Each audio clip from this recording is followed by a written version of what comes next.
வாழ்க வையகம், வாழ்க வையகம், வாழ்க வளமுடன். குரு வாழ்க, குருவே துணை.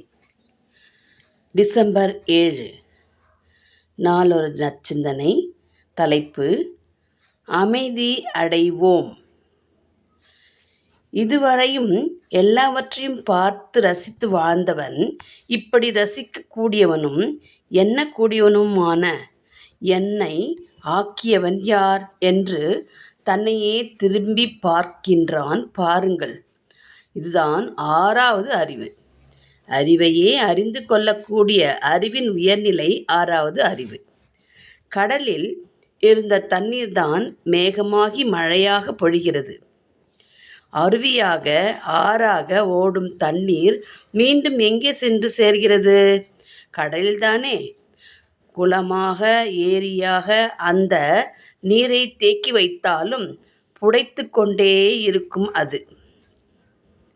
கரை உடைந்தால் தன் மூலமான கடலை நோக்கியே விரைந்தோடும்.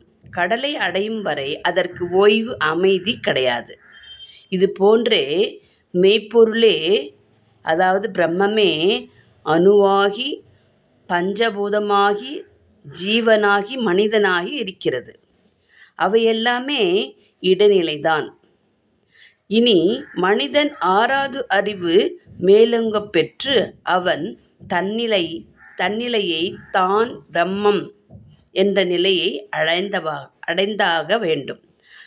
அதுவரை மனிதனுக்கு அமைதி கிட்டாது.